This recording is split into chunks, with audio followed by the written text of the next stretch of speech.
Orang yang usianya berkah, ibu pernah dengar doa, ya Allah berkahi umurku kan? Bukan ajal. Ajal dengan umur itu beda. Apa artinya ajal? Ya. Nah, waktu kita terbatas. Kita ambil ilmu sahabat saja dengan cepat. Kalau belum tahu, katakan wallahu a'lam. Baik. Apa artinya ajal? Ya. Mau dapat ajal? Pasti. Udah kenceng diralatnya? Pasti. Baik, pasti. Baik. Ajal itu pada mulanya, pada asalnya, itu yang kita sebut dengan usia. Batas kehidupan. Ajal itu batas kehidupan. Jadi usia itu kalau dibawa ke bahasa Qur'annya atau bahkan bahasa Arab standar, itu asalnya namanya ajal. Setiap kita itu kan ada ajalnya, ada batas usianya. Dalilnya coba diambil satu saja, Quran surah ke-7 ayat 34 misal. Ya, Quran surah ke-7 Al-A'raf ayat 34. Walikulli ummatin ajal fa idza jaa ajaluhum la yastakhiruna sa'atan wa la yastaqdimun. Setiap umat, bukan satu dua orang saja, semua yang menjalani kehidupan di bumi itu punya batas usia. Kenapa ditekankan kata ajalnya? Untuk memberi kesan bahwa kehidupan di dunia ini tidak abadi. Penting dicatat itu, Bu, ya. Kehidupan di sini tidak abadi, akan ditinggalkan. Karena itulah ketika ditinggalkan, diumumkan kan, telah meninggal dunia. Nah, artinya ajal telah tiba. Baik, sampai di sini bisa dipahami. Nah, itu tidak hanya kita paham, tapi tanamkan dalam jiwa. Di sini tidak abadi, akan pindah ke tempat lain. Nah, pertanyaannya, ketika pindah ke tempat lain itu meninggalkan jejak yang baik tidak di dunia.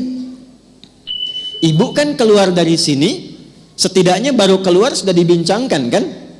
Masya Allah, jamaahnya rapi, tertib, nggak ada sampah ketika selesai kajian. Kemudian jamaah-jamaah yang sekarang ngaji tenang, tidak ada yang ngobrol, itu kan? Nah, itu jejak kebaikan yang ditinggalkan.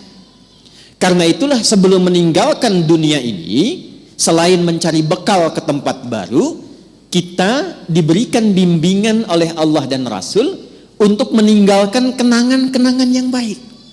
Yang kalau diikuti jadi pahala, Bu. Jadi itulah indahnya dalam Islam. Datang baik-baik, pulang pun baik. Karena itu saat datang kan disambut senyuman kan?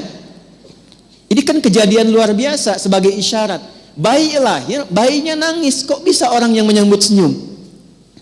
Ya? Ada enggak ketika bayinya lahir misalnya yang lain, ada yang menertawakan, yang meledek, mencela, rata-rata senyum. Tapi ketika meninggalkan, dibalik, kita yang tersenyum, orang yang menangis. Kenapa? Karena kita bahagia meninggalkan jejak-jejak kebaikan, dan orang merasakan sedih karena kehilangan kebaikan itu yang dirasakan saat sedang dibersamai oleh orang baik itu. Nah, cara mengisi ajal supaya baik itu yang disebut dengan umur namanya. Jadi umur asalnya bukan usia artinya. Hanya diambil makna umum menjadi usia untuk memberikan kesan kepada kita. Selama menempuh usia itu isi dengan umur. Contoh begini. Ibu kalau ada yang tanya, umurnya berapa? Saya paham rata-rata 17 tahun ke atas. Ya, ada yang atas, kan? Ada yang atas, ada yang memang demikian.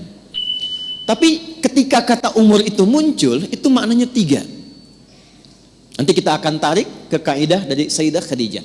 1, Al-umur bimakna mengandung arti segala yang bermanfaat. Saya pakai kacamata nggak apa-apa ibu ya. Ya, untuk jelas menulis. Biasanya saya kalau menghadap jamaah ibu-ibu saya lepas kacamata. Ya, walaupun saya sudah berdoa kepada Allah dan sudah menanamkan pada diri saya, hanya istri saya yang paling cantik. Itu sudah doa saya yang paling utama. Ini live nggak? Tenang bun ya, aman insya Allah. Iya. Dan saya memohon kepada Allah demikian.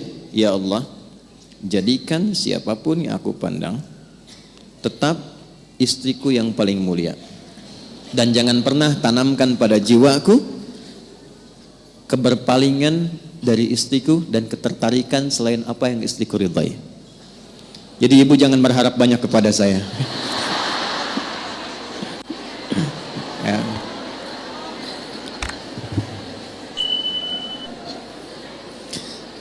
Saya tahu itu akan direkam. Dengar nih Pak. Lihat sini, balik sini. Oke. Sampai mana tadi kita itu umur? Insya Allah ingat. Segala yang bermanfaat. Ya. Baik. Ini saya buka kaidah umumnya dulu untuk menunjukkan kesan di akhir nanti betapa Sayyidah Khadijah memahami ini. Lalu kita tarik kemudian praktek dalam kehidupan beliau, poinnya apa, itu yang kita simpulkan nanti dan dibawa pulang. Singkatnya, selama hidup, kalau ingin dikenang, punya nilai kebaikan bahkan sampai masuk ke alam kuburnya, tapi nama dan kisahnya tetap harum, maka buatlah dan rencanakan semua aktivitas yang punya nilai manfaat. Melihatlah dengan yang baik saja. Bila yang dilihat tidak bermanfaat, tak harus dilihat. Berbicara yang mengandung manfaat. Bila yang akan disampaikan sekiranya tidak bermanfaat, bahkan cenderung menyakiti, maka abaikan. Sampai ke ujung kaki. Sayyidah Khadijah radhiyallahu taala anha, saat masih ingat kita bahas sebelum beliau menikah dengan Nabi, itu memegang teguh asas yang pertama ini. Tidak pernah bicara kecuali yang bermanfaat. Tidak pernah berkegiatan bahkan dengan kawan-kawannya kecuali yang mengandung manfaat. Bahkan beliau itu punya teman-teman untuk berkumpul, Bu. Punya kalangan berkumpul. Ya seperti para ibu lazimnya sekarang, pasti kan punya teman ya. Di pengajian, bertetangga, kadang-kadang kumpul untuk arisan, kadang-kadang kumpul untuk kegiatan tertentu. Sayyidah Khadijah punya. Tapi yang paling luar biasa, semua teman-teman Sayyidah Khadijah ini ketika berkumpul itu mendapatkan kemuliaan sifat dari beliau, sehingga viral di kalangan wanita-wanita Arab pada masa itu bahwa kalau ingin melihat perempuan yang bermanfaat, inilah lihat kelompoknya Sayyidah Khadijah. Dan jangan kira kita samakan dengan era sekarang, tidak. Ibu jangan lupa, dulu itu jahiliyah, di mana perempuan itu pada umumnya itu menampilkan dirinya supaya mendapatkan ketertarikan dari para lelaki. Disebut dengan tabarruj namanya. Kalau pakai emas itu nggak tanggung-tanggung. Misalnya 1,5 kilo tempel di kaki kanan dan kiri. Supaya kalau jalan bunyi cek gitu kan. Ada yang lihat. Pakai pakaian terbuka. Ya, jadi kalau dilihat kondisi sosial pada masa itu, secara antropologisnya, secara budayanya, itu rata-rata perempuan, mohon maaf sekali, memang sangat terbuka keadaannya dan kurang menjaga diri. Tapi kalau sudah melihat Sayyidah Khadijah dan teman-teman beliau, itu semua hormat. Nyaris tidak ada yang mau bicara di depan Sayyidah Khadijah, saking hormat dan kagumnya atas wibawa beliau. Ini semua diam. Dan saat ada orang yang usil pun pada Sayyidah Khadijah, itu teman-temannya, ini sebelum menikah dengan Nabi, itu teman-teman sekitarannya itu langsung melindunginya. Berbuat sesuatu yang Allah telah tetapkan itu, jika kita menjalaninya dengan istiqamah dan dilakukan karena Allah, maka Allah yang menggerakkan hamba sekitarannya untuk menjaga hamba dimaksud. Jadi kalau dari sekarang ibu menjadikan semua aktivitas usia itu untuk menaati Allah, ya tidak harus dalam konteks sholat saja. Bukan hanya sholat, Bukan hanya baca Quran, saya ingin mengisi sisa hidup saya untuk menaati Allah. Mulai sekarang saya akan gunakan pandangan pada yang Allah sukai saja. Saya akan gunakan pendengaran pada yang Allah sukai. Saya akan gunakan lisan pada yang Allah sukai. Kata Allah, jangan gibah, saya tahan gibah. Saya tidak, Ustaz. Bagus. Tidak seperti ibu itu tuh. Kalau bicara masih berarti tahan. Tahan. Itu kalau bisa dilakukan, Allah balas, mengangkat wibawa ibu. Jadi dari segi umur itu akan dikenang, ini orangnya orang berwibawa, orang baik. Ibu kalau nggak percaya silakan. Kalau melihat orang salih, solihat, malu kan kalau berkata kotor? Coba silakan. Mau berkata yang kurang baik, walaupun terbiasa bergaul di tempat yang kurang bagus, bertemu orang begini nggak mau mengeluarkan kata-kata kotor. Saya kalau ketemu preman, Bu, nggak pernah berkata-kata kotor pada saya. Assalamualaikum Ustaz, Assalamualaikum Pak Kiai, doakan ya. Padahal sebelum itu dengan kawannya, keluar. Ragunan keluar, tuh kan? Bahasa-bahasa yang tidak normal keluar.